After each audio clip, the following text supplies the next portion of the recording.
to talk about the chemical evolution of the thin disk, and then we'll talk a bit more about the thick disk. So, but just before I do that, one more dynamical issue on the thin disk, and it's the question of what's the total density and the total surface density of the disk near the sun. This is something people have worked on for a long time. It started really, I think, back in the 20s with some of Oort's work. He wrote a review on this in 1960 and sort of became identified with him. And the whole problem is called the Oort limit. Just trying to determine how much mass is there and can we explain all the mass that we see in the disk just from the stars and the gas and stuff that we see, or is there some dark matter in the disk? Is a subject that's still rolling on. I think it's more or less settled, but often these things aren't quite as settled as you think. Okay, so the idea is to use the vertical density distribution and the vertical velocity distribution of some kind of tracer sample of stars to derive the total luminous and dark density and surface density. So the technique you basically use is the Jeans equation that Oort talked to you about. So you can get the total mass by looking at the density and velocity distributions of any sort of tracer, as long as it's a homogeneous and well-defined tracer. And the question is there more matter in the disk than we can account for from the census of the visible objects? Now, there's an important issue here. To apply Jeans equation, you are assuming that the tracer sample is in equilibrium, and perhaps even a bit more than in equilibrium. You're really assuming that it's all well mixed over orbital phases. And so for that to be true, the stars need to be older than a few gigayears. And the last few estimates that people have made using this technique have used K-dwarfs and K-giants, which is probably okay, but both K-dwarfs and K-giants do include stars of all ages. There are young K-dwarfs out there and old K-dwarfs. And some of those may not be old enough yet to have phase mix. So to phase mix, you need several oscillations vertically, and the oscillation time is typically a few times 10 to 7 years. It gets longer as the amplitude gets bigger. So you really need to have stars that are relatively old. If you have a big contamination from young stars, there's a big risk that you'll get this wrong. Anyway, the data so far is for the solar neighborhood, but Gaia, I think, will enable people to do this sort of thing, measuring the disk density and surface density in regions away from the sun. So there's two studies I just want to highlight here. Many have been done. The one that I think really defined the subject is by Kochen and Gilmore around 1990. And it turns out that if you have a flat rotation curve, so just the rotation curve being constant with radius, and if you're at reasonably small z, a number of the terms in the Jeans equation and Poisson's equation combined together drop out. They're just identically zero. And you're left with something that looks like this, the Jeans equation and Poisson's equation. Here's the density that you want. And it's just a derivative of, we've used two different symbols for density. Nu is really the density that is changing with height. And so it's just this derivative here of the velocity of dispersion as a function of height multiplied by the density. So this is just the pressure that Auden was talking about. And it's the second derivative, that pressure gives you the density. So the U is a set of density of tracer particles. Correct. And so yeah. They can be different. Yeah, they can be, but I should have, to be consistent, I should have called this nu naught or something. No, perhaps not. Yeah. Okay, these are the tracer. This side's the tracer. This side's what you're trying to measure. Okay. So the density of matter near the sun that comes out of this sort of analysis is about 0.1 of a solar mass per cubic parsec. And the belief is that all of this can be accounted for. So at the end of the Kochen and Gilmore stage, it looks like really the mass in the disk itself, the density of the disk, is really entirely accounted for by what we can see. The surface density, on the other hand, is depends, of course, how far up you can go. With the dwarfs, people typically go up to around a kiloparsec or so. The surface density comes out to be about 71 solar masses per square parsec. Sorry, typo. Of which about 48 is due to the stellar component, and the rest is due to the dark halo that's in that column. So that's starting to give us a little bit of independent data about the properties of the dark halo. Now, a somewhat similar analysis with rather more stars was done by Zhang and al. For the Segway K-dwarfs. So again, a genes equation analysis. Koken and Gilmore did something slightly different, but basically dynamically the same. They find the surface density is very similar, 67 instead of 71. They got a slightly lower contribution from the stars, and the gas gives you 13. So when we add those two together, we've got about 55 solar masses per square parsec that we can account for. And the rest, again, is the dark halo. And this gives you an estimate of what the dark halo density is near the sun. It's about 0.006 of a solar mass per cubic parsec. And that's not too far away from what you get from rotation curve analyses for the halos in big galaxies. So at the moment, this whole story is kind of holding together. But in the last year or so, a number of groups have shown that maybe the disk is not quite as close to equilibrium as we think. There's indications from the work from the RAVE group, also from Lamoste, who are actually producing data, and from Sloan, that the disk is not actually in the kind of equilibrium that you might want. Now, whether this matters yet is not clear to me. But here's the RAVE one. Now, the Lamoste one looks rather different. It's the gross impression you get is similar, but the details are really quite different. So I'm just not quite sure what to make of this yet, because I haven't seen this stuff in enough detail. But here's the RAVE one. So this is a distribution of mean Z velocity. It's color-coded as a function of height above the plane. So here's the plane at 0, and radius. So we're at about 8. So we're going in and out and up and down by about 2 kiloparsecs, and that's sort of the RAVE horizon. And what's shown here is the mean Z motion for 72,000 red clump giants. And what you can see, 0 is the sort of light, about the light blue. It's sort of this shade here. So you see there's a sort of a channel going up through here in which the velocity is slightly positive. And then there's channels going down here where the velocity is somewhat negative. And the RAVE group interpret this as a apparent pattern of compression and rarefaction. So you can imagine stuff moving down in some pattern, moving up in some pattern.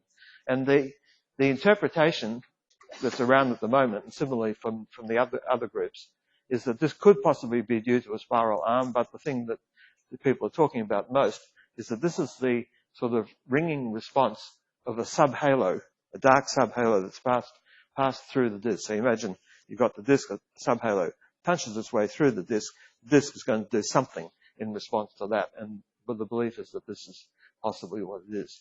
Now the velocities here are getting up into the regime. They're around plus or minus 10, where this could actually upset these kind of genes equation analyses, but that analysis itself hasn't yet been done.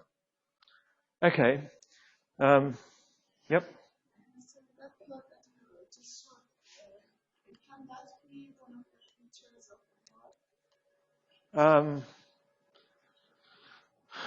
the warp? My guess is probably not, because I don't think the warp is really. We're more or less at the solar circle here, and I don't know if there's really much flapping involved in the warp. Could be a corrugation wave, yeah, but as a consequence of a warp, or yeah, that's right. I mean that's sort of more the interpretation that something has impacted somewhere, and you're getting this the disk rings. Yeah. Anyone else? Okay, well, let's roll on. So now I want to talk about some chemical aspects of the thin disk. So the first thing that I alluded to yesterday was that there is a very marked radial gradient in the abundance distribution. So here we have the mean abundance. Each point is an individual star as a function of radius. The stars that are being used are Cepheids. They're relatively easy to measure abundances for, but they are quite young objects. They're not as young, say, as H2 regions, but they're things that I would think are probably in the 10 to 100 million year old. So this is not the old disk. This is a relatively young disk. And what you're seeing here is a compilation that I didn't put the authors on. Yes, I did. Luck and Lambert did a couple of years ago. And you can see there's a well-defined gradient that seems to keep going out to about 15 kiloparsecs with a gradient of about 0.06 of a dex in abundance per kiloparsec. And that's a number that we see a rather similar number for the really young things like the H2 regions where you don't measure Fe over H, you measure oxygen, but you get more or less the same sort of result. So just bear that one in mind, because this is going to, I think this is going to impact on a lot of the things, the other things we talk about. Now, next thing I want to show you is the age-metallicity relation for stars near the sun.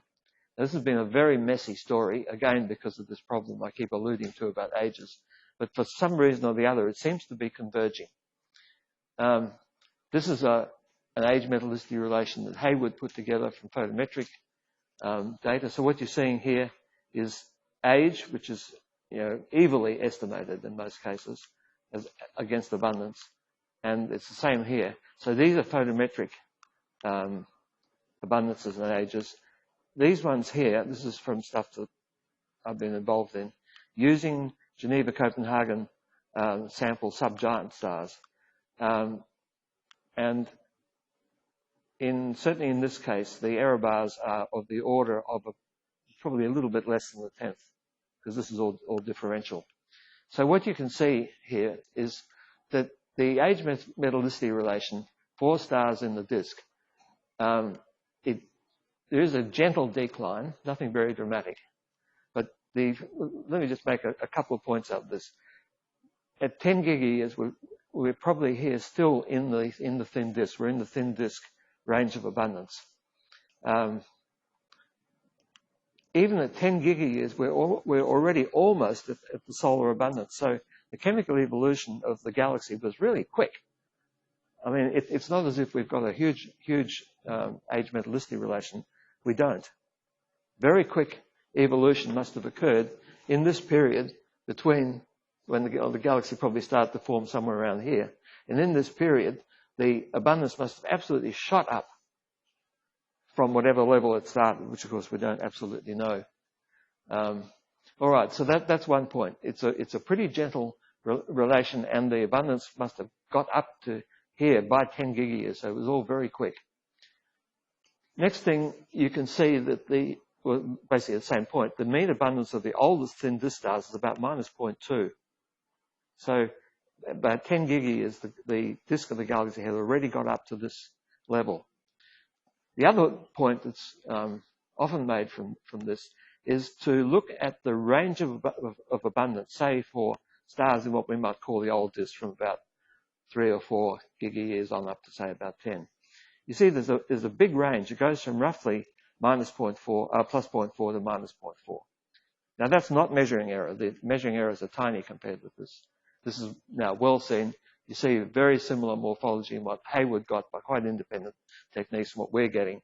And so I think the facts are sort of getting to a point where I think this is kind of what we should see. Now, the question is, where do stars like this come from? There's been some very nice work, which I should have shown, but forgot to include, looking at the abundance range of stars that are forming now in the thin disk. And they're not up here. We do not see stars forming in the thin disk up at this level. We see stars forming in the thin disk with a very narrow abundance range now, and it's around about 0. So where does this stuff come from? And this is one of the interesting things, and it's really spurred. It was one of the main drivers for this whole idea of radial migration, which I'll talk a bit more. So the idea is that these stars may have come from somewhere else. Well, where in the galaxy do you get abundances as high as this? Well, you just go back to this abundance gradient thing here, and you can see that in the inner galaxy, you have material that's up around that sort of level. And one place that one could readily bring those stars from is to have them migrate by a variety of mechanisms out from the inner galaxy. out into the solar neighborhood. So, metal-rich stars of the inner galaxy, well, they're known not only to be metal-rich, but they're known to be alpha-enhanced, and you'll see a bit more on that when I talk about the bulge later. Those metal-rich stars that we see that are alpha-enhanced in the nearby disk, sorry, a few too many stars there, the idea is that they may have migrated radially from the inner galaxy. And there are many epochs when this could have occurred, but one epoch that really generates a lot of radial migration is when you'll hear more about this from Ortwin too, that at the time when that central bar buckles to form this boxy bulge, that's a time when a lot of the stars are shifted because you have an out of equilibrium system exerting torques, and it moves a lot of the stars from the inner galaxy out into the outer galaxy.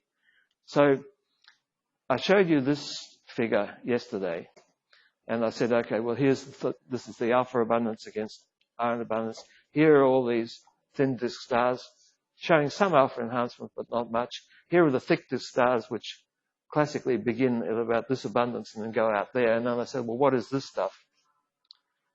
And my belief is that this stuff is probably stuff of the thin disk that has migrated. So in a way, the alpha abundance is also possibly an indicator of migration, because these sort of stars at this rather high metallicity, the place where you find alpha enhanced ones in situ now is in the inner disk. And so my view at this point would be that these are stars that have been flicked out from the inner disk, where not only the abundance but also the alpha abundance was rather higher than it is, say, in the solar neighborhood. Whether this is true or not, I don't know. Could you go back to your previous slide? To interrupt you. But, these high metallicity stars have a big range of ages. If they migrated outwards only as a result of the formation of the bar, they would all have the same age. Yeah, these ages probably they would be uncertain by at least a factor of 2. And the fact that we see anything in this is a miracle. Surely, yeah. I mean, but you need an ongoing mechanism to produce radial migration out over if those ages are. That's right. You would. Yeah. If one trusts this and says, okay, well, there are actually fairly young metal-rich stars that are probably also alpha enhanced, then you would have to say, well, this process is ongoing. Yeah, that's right. Let me just make one more point here while we're back at this one. There is an indication that when you look at the very young stars, and for these, the ages are probably a little bit more reliable because they are a bit more differentiated in their isochrones. These do appear to be a little bit more metal rich in the mean than the rest of the bulk of the old disk, and I will come back to that in the bulge discussion. So you really see this in Hayward's data as well. These data are completely independent. Okay, so now I want to look at what's going on in the inner disk and the outer disk. There's not a vast amount of data here, but Bensby and his group have recently put together some data for not the very inner disk, but 4 to 7 kiloparsecs, around 8, and then 9 to 13. Now, what they've shown here in cartoon, sort of almost in cartoon form, is this. Where is it? It's this structure of a thin disk and a thick disk. I mean, Bensby was one of the people that contributed to the building up of this particular picture.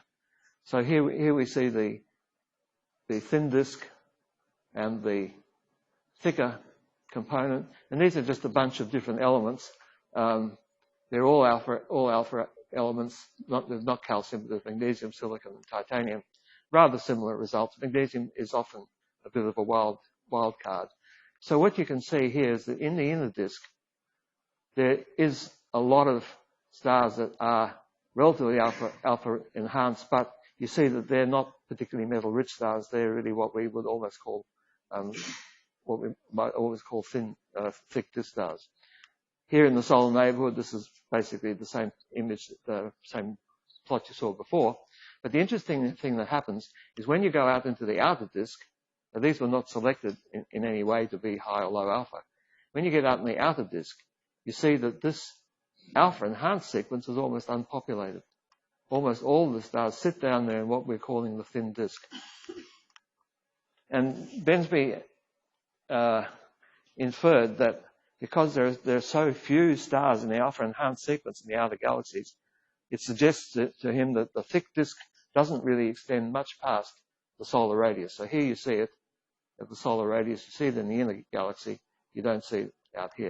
And that's kind of interesting because there's been a lot of discussion about how big the thick disk is, how far it extends.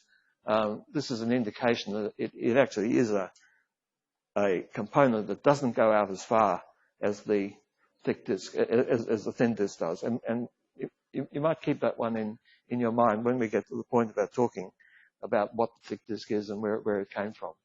So from Bensby's stuff, it does appear not to extend much out past the solar radius. Okay.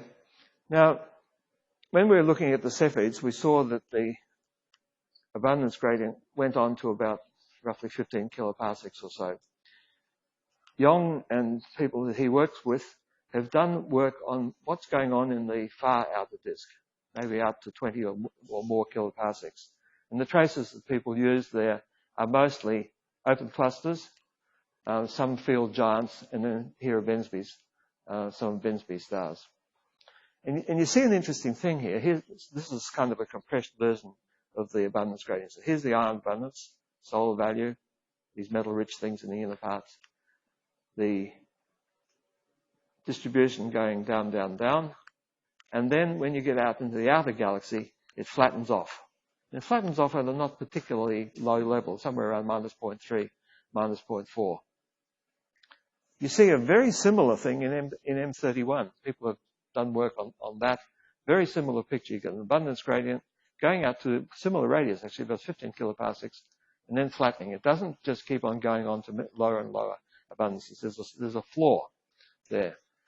There doesn't seem to be any significant dependence of this gradient on cluster age, although the gradient for clusters older than 2.5 gigayears is a little bit steeper than it is for the Cepheids.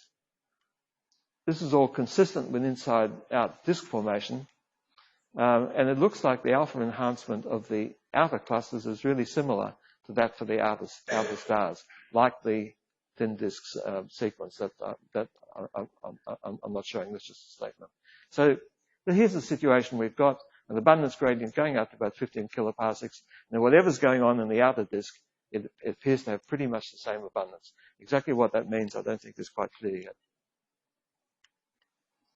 Okay, so now I'm going to divert just for a moment to this issue of radial migration. The whole dynamics of this was first put out by Selwood and Binney. People have been talking in general terms about the desirability of having radial migration for these sort of abundance reasons, but it was really as far as I remember from Selwood and Binney, that they actually showed how this sort of thing worked.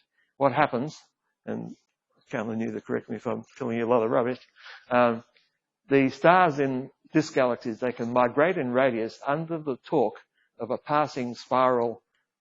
Well, could be, as long as it's a transient, something like a transient spiral wave gives you a torque that can make things migrate. And what happens, this is pretty bizarre, stars that are moving at a similar angular velocity locally to the spiral, they're flipped from one near circular orbit to another one, either inwards or outwards. And this is very insidious because you really have no way of telling whether this has happened. If you see a star in a circular orbit at some radius, you've got no idea whether this thing was born at that radius, which you might have thought before radial migration came along. You don't know if it was born at that radius, it was born here, and was just flipped out into another circular orbit. And it really confuses our whole picture of chemical evolution. So it's important for this that the disturbance is transient, not steady. If you have a steady rotating disturbance, there's a thing called the Jacobi integral, which is basically just the energy minus the angular velocity of the disturbance times the angular momentum. That thing is conserved. Now, Jerry was showing a Lindblad diagram. Here's another one, just energy, angular momentum. These are the circular orbits. this is a locus of stars of constant R max, constant maximum distance. And this is a line of constant Jacobi integral. So if there's a steady torque being imposed, you can say that the star is going to conserve that integral. It will rattle up and down this curve. Whereas in the case where the disturbance is transient, a star can pop from a circular orbit here to a circular orbit further in or further out. So it's a potentially very, very important thing. We've seen it. It's a theoretical concept. We've seen it in simulations. I'll show you at some point. We don't know yet how important it is in reality, but there are some tests coming up that will show us this. But it can easily move metal-rich stars from the inner galaxy out into the outer galaxy and basically invert an abundance gradient. So here's what happened in a simulation that really sort of got the current version of all this going.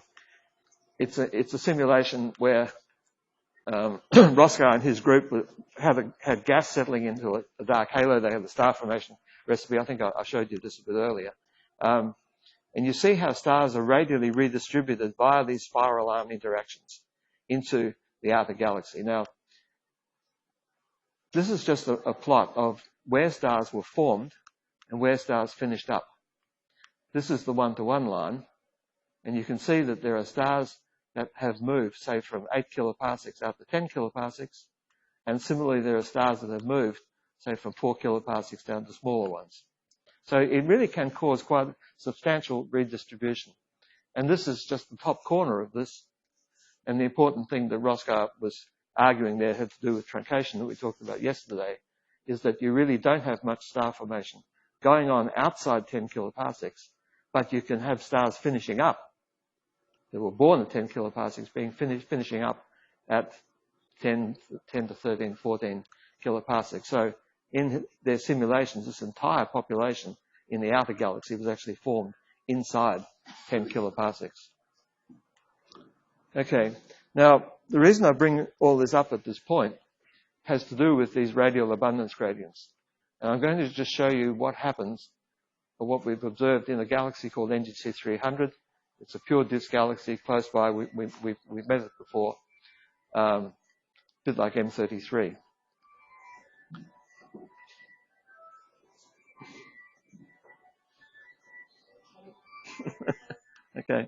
Okay. So what I showed you with NGC 300 before was that it was the galaxy that had, or one of these galaxies that had no truncation at all. Surface brightness against radius, you see it dying away. One can measure photometric abundances for individual stars in this galaxy, even though it's a few megaparsecs out. You can use the colors of the giant stars to measure their abundances. And this is what Maria Vlagic did. And she found an abundance gradient. This time it's for the giants. And you see that the abundance gradient, the abundance drops from around 0 down to about -1. You get to 15 kiloparsecs, and then a bizarre thing happens. It doesn't flatten like our galaxy does, but actually inverts. And the abundance starts to rise again. And we argued in this story that this rise could possibly be due to this radial migration phenomenon. So that these stars in the outer parts were not born out there at all.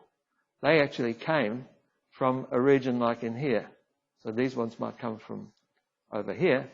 And they're just flipped out by radial migration. And it's possible even that the fact that this galaxy doesn't truncate at all, it may be that this outer part was much more populated, say, than was in M33, and it actually kept the light profile pretty much exponential. So it's conceivable that this radial migration phenomenon is actually quite important for trying to understand these sort of radial gradients, and particularly when you get these sort of inversions. So what you would want to make this inversion go is that stars at, say, this radius would be particularly affected by a strong spiral wave that had an angular velocity similar to the rotation rate here, that flipped stars from there right out to here. Now, whether that's true or not, again, we don't know, but it's starting to make a story. Whether you take this as evidence for radial migration at this point, I don't know, but it's certainly starting to get interesting. Yep. Why is the error on the Okay, these are the photometric ones that we actually measured, and they come from the colours. Each point represents a number of giants. These ones up here are measured by other people, and they are mostly for H2 regions and their oxygen abundances. You have to then find some way of interleaving them, but there are standard ways of doing this. Whether they're right or not, again, we don't know. So it's different kind of data, really. We've averaged these ones, and these ones are, I believe, are probably individual H2 regions. Yeah. Okay. So now I'm going to go back to the thick disk. Just a second.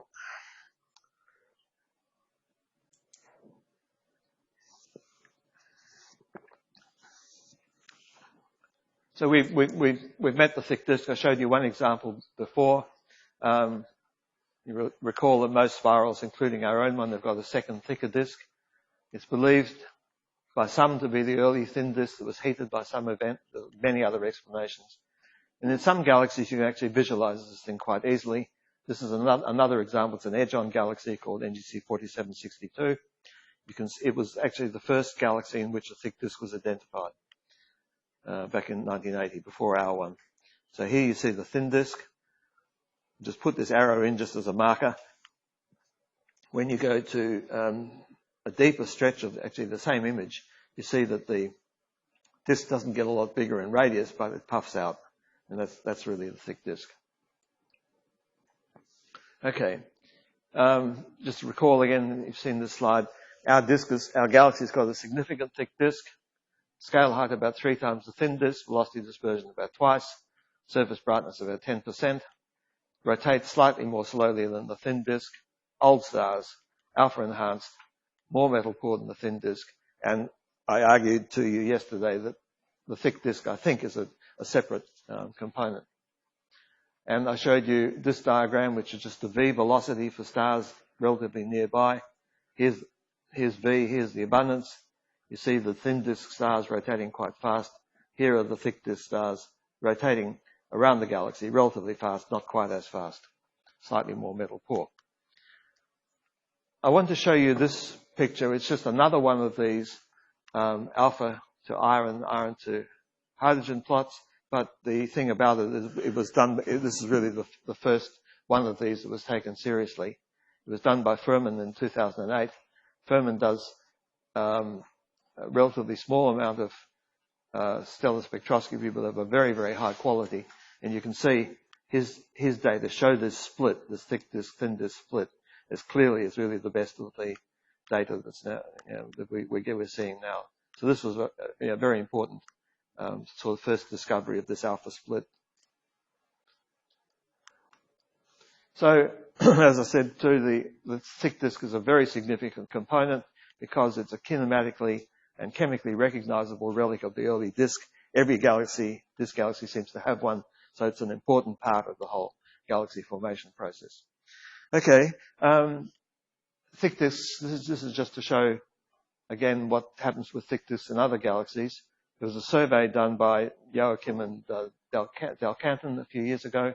They looked at 34 edge-on spirals, did B, R, and K surface photometry for them, and tried to decompose them into a two-disk structure. Two-disk thing's pretty visible. And this just shows you the scale height of the thick disk, the scale height of the thin disk, and it's typically around 2.5 as you go from one galaxy to another. And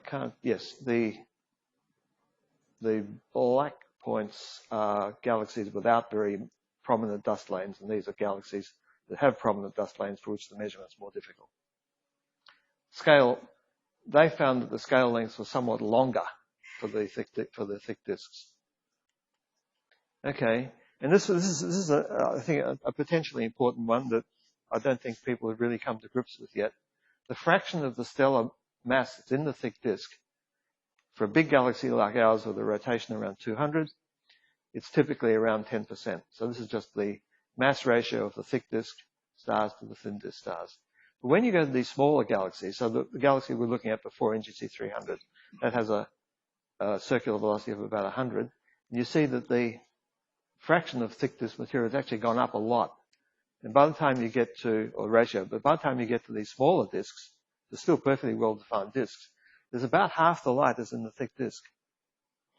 And it's something worth keeping in mind when we talk about what the thick disk is. I don't understand this either, and there's not been much written about this at all, but I think it's an important point, that whatever it is that produces the thick disk, it's much less effective in the big galaxies than it is in the little ones. Okay, so the Milky Way one, I think we've seen this slide before too.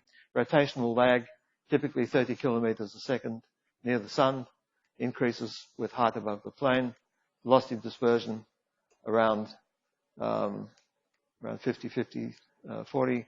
Radial scale length very uncertain, and scale height of our thick disk somewhere between 800 and 1200 parsecs, compared with a thin disk of 300.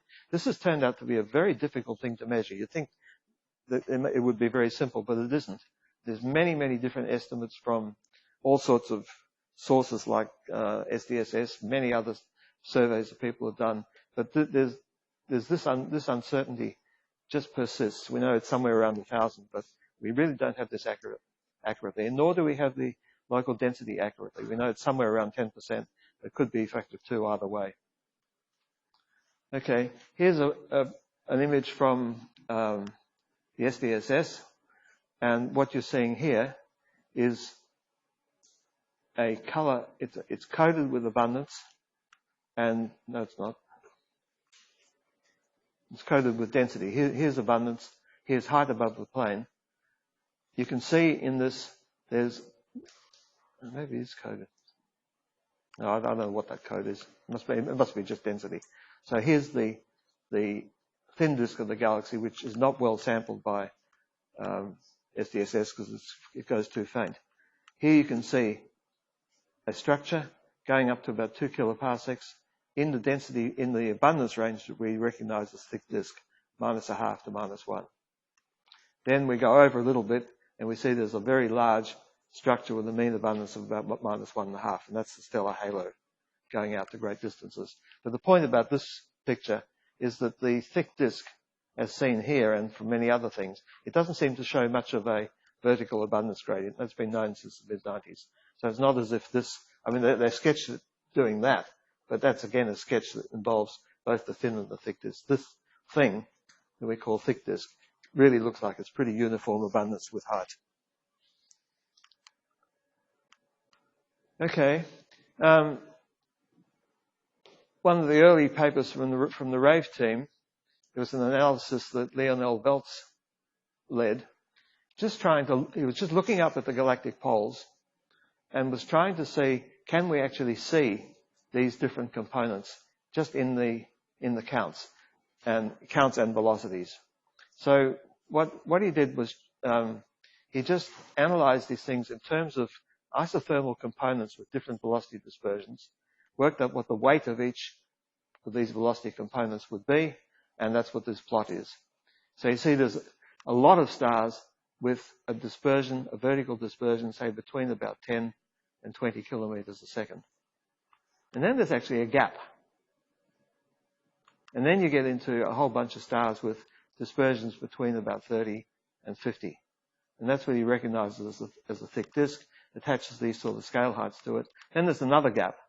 And then you get a rather hotter population, which he recognizes as a halo. Now this need not have come out like this, but that's just how it did. It's a purely kinematical analysis of what you see when you look at the galactic poles. Okay, so now we're going to get into this very messy thing about how thick disks form. Remember, relatively metal deficient, they're old, they're thick, and they're alpha enhanced.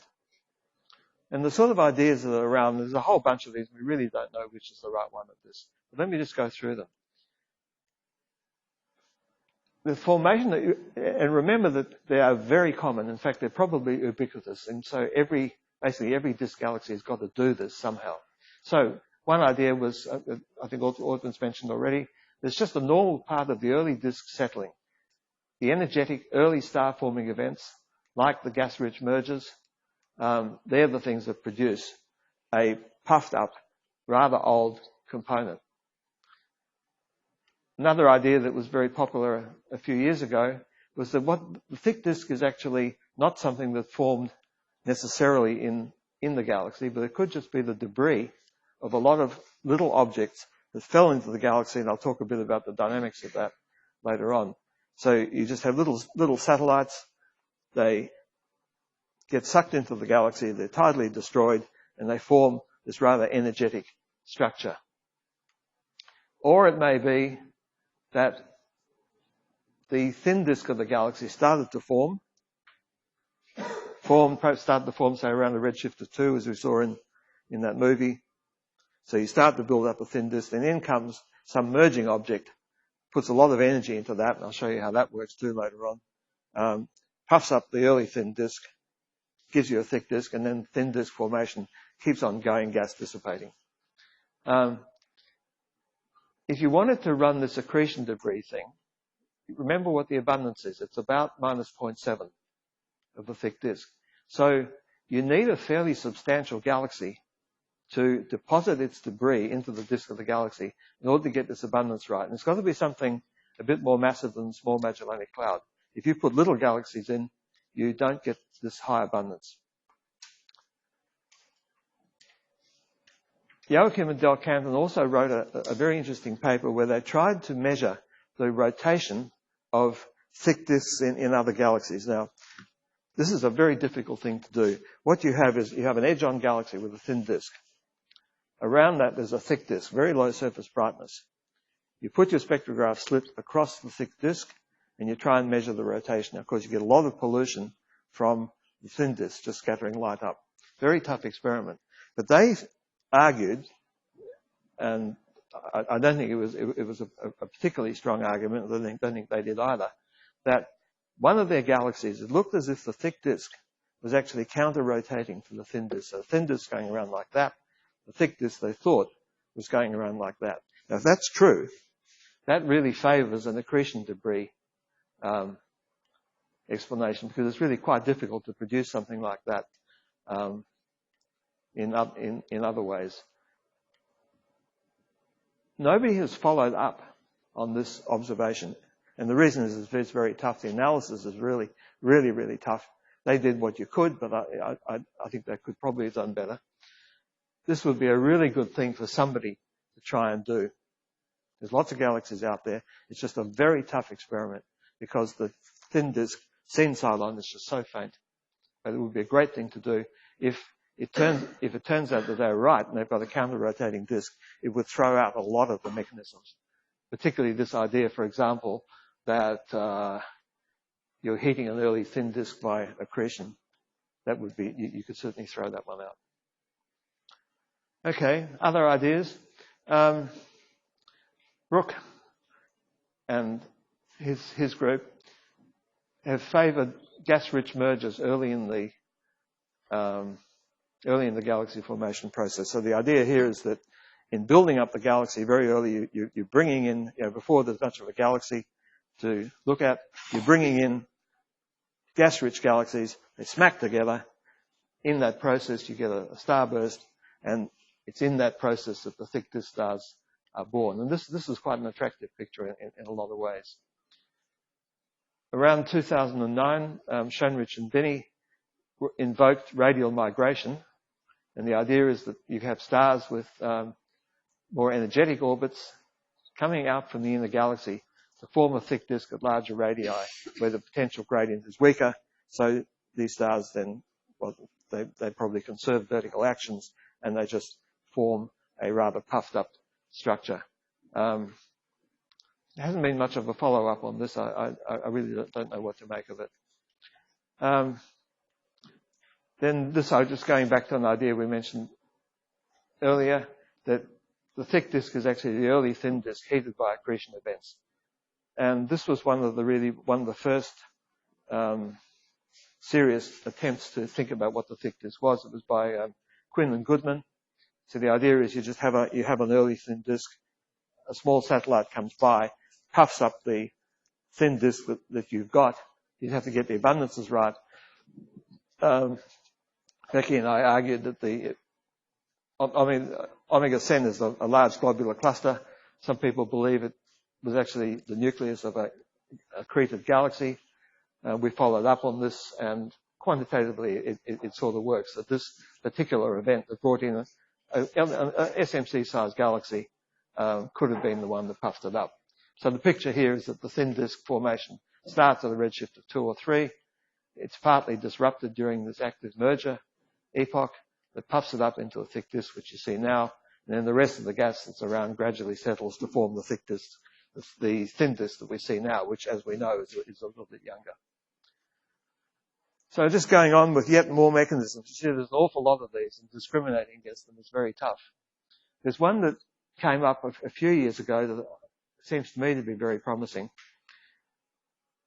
When you look at galaxies at high redshifts around 1.62, it's now very clear that these don't look much like modern day galaxies at all. They have quite turbulent disks with large star-forming clumps going on in them. Some of these clumps individually have masses up to about 10 to the 9 solar masses. These are enormous things that are building up a galaxy. So you see there's only a few of these in a galaxy at any time. They're believed to be fairly short-lived. They're star-bursting. Some of these are forming stars at 20 solar masses a year. They can't keep that up for very long. That's a very disruptive thing to do anyway, because you're blowing off so much mass that a clump like this would disrupt. And Bournaud suggested that these clumps that are generated by just the gravitational instability of a turbulent disk, that they will produce thick disks with uniform scale height rather than the flared thick disks that you get from minor mergers. So he went through the simulation of these kind of clumps just dissolving, and it turned out that the thick disks that he got have radially uniform scale heights rather than what you get out of minor mergers, which is a thick disk which would be flaring. Now, I asked you to remember the first thick disk galaxy I showed you, which I haven't got here, which had these diamond-shaped outer isophotes. Do you remember that one from yesterday? NGC 891 had these diamond-shaped outer isophotes for the thick disk. Now, if you have a thick disk with a uniform scale height and an exponential drop-off in radius, you will get diamond-shaped isophotes. Easy thing to just calculate. Just have a little think about it. So what we see in NGC 891 may actually at least be consistent with Bournaud's idea that thick disks are the end product of the debris of these things. Now, these are good star formations, very rapid, and you will get alpha enhancement. Star formations very quick, so these things are going to be all old. Now, there's an interesting thing which I hope I'll come to on the last day when I talk to you about chemical tagging. If the thick disk is made up of the debris of these sort of events, and if their star forming life is actually pretty short-lived, then there's a pretty good chance that these will be chemically homogeneous or close to it. Now, we know that somebody's got a poster up here too on exactly this subject. We know that open clusters up to masses of about 10 to the 4 solar masses are chemically as homogeneous as we can measure them. All the elements in the open cluster, in one open cluster, if you measure the abundances of stars in these open clusters, they're identical down to the level that we can measure differentially, which is about 0.05 of the dex. If it's true also for these big ones, and we don't know that yet, then it means that the thick disk would have been built out of just a few of these things. The thick disk is perhaps 10% of the thin disk. It might be a few times 10 to the 9 solar masses. We have these enormous clumps up to 10 to the 9 solar masses. It may be that the thick disk is built out of 5 or 10 or 20 of these individual chemically homogeneous events. If that's true, then you'll see from what I tell you probably on Friday about chemical tagging, that we would easily be able to detect that. Anyway, we'll see whether that's true or not. How are we doing? I should stop. Oh yeah, well that's the one with these diamond isophotes, consistent with Bournaud's idea about constant scale height. Okay, so where are we? Let me just press on just for another minute or two. Okay, so thick disk summary so far. They're very common. So the formation mechanism must be pretty close to universal. In our galaxy, it's old, kinematically and chemically distinct from the thin disk. What is it in the whole galaxy formation process? And then chemical tagging, I think, will show if the thick disk formed as a small number of very large clumps. And that's one of our goals with the Hermes survey. So how to test these possibilities? No very good tests at the moment. I'll tell you about one which I don't think is particularly good. It was by Lara Salas. She looked at the expected orbital eccentricity distribution that you would expect for thick disk stars through these different formation scenarios. And they looked at just 4 of the scenarios that we've got here. The accretion, the idea that the thick disk stars come in from outside in small galaxies, the heating of the early thin disk by accretion of a massive satellite, the radial migration idea that stars come out from the inner galaxy and puff up, and the idea of a gas-rich merger in which the thick disk stars are actually born in situ. And so they had various predictions for what the eccentricity distribution would be like for these. So this is just the eccentricity of individual stars, and these are just histograms. So for the accretion picture, this is what you would expect. The accreted stuff has got a distribution like that. If it's heating by a massive satellite, this is more the distribution that you get. The gas-rich mergers, you get one that looks like this. In migration, you get this rather peak one at low eccentricity.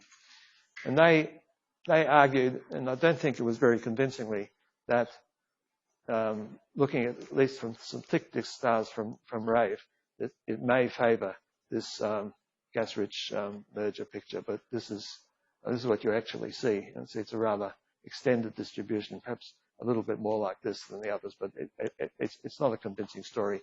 There's all sorts of selection problems when you try and do this kind of thing. All right, so I'll stop there, and then next time I want to talk just a bit about the dynamics of mergers. Thank you.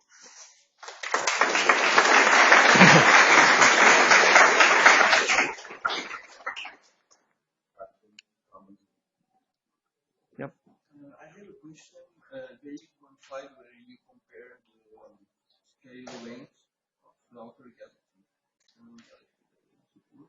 You have that they discovered that it's 1.25 population. Yes.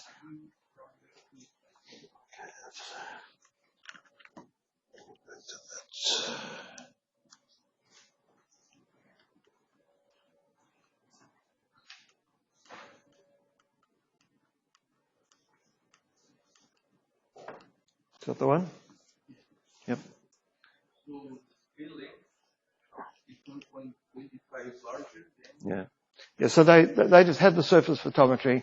They tried to analyze it in terms of 2 double exponential disks. So you have several parameters to try and estimate: two scale length, 2 scale heights, and a relative normalization. And that's what came out. Now, the scale length that they got for both the thin disk and the thick disk. So they were able to then to plot the ratio of the thick disk scale height to the thin disk scale height that they derived. What I didn't tell you was that some of these scale heights some of these scale lengths are very large. And Scale length of the thick disk? The scale length of the thick 1.25 larger than the one from the thin disk? thin disk, exactly. So Yeah. now that in Milky Way, that the thick disk is smaller. Yeah.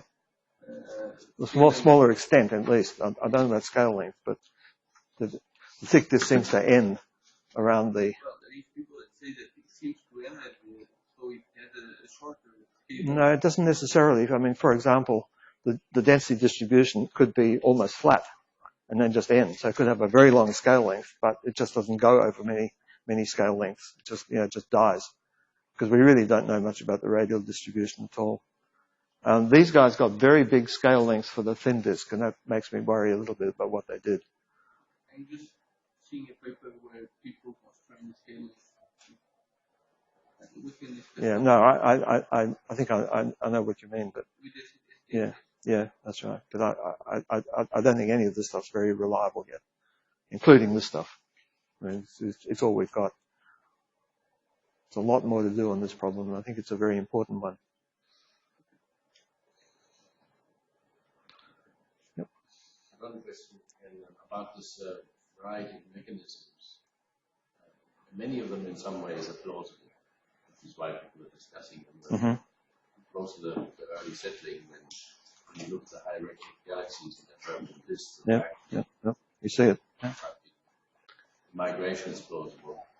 But also, we know that satellites are actually Milky Way is see the sky. So would you think perhaps they might all operate? There is no clear-cut answer to the question. They might operate differently at different degrees in the galaxy. Yeah, but I think it's important that at least one of them operates in almost every galaxy. It doesn't have to be the same one. You're absolutely right. There could be many ways into doing this, and I think that's why I think it would be really good if this stuff on the rotation of the thick disks was redone. Very difficult, but I think it's something people probably could do.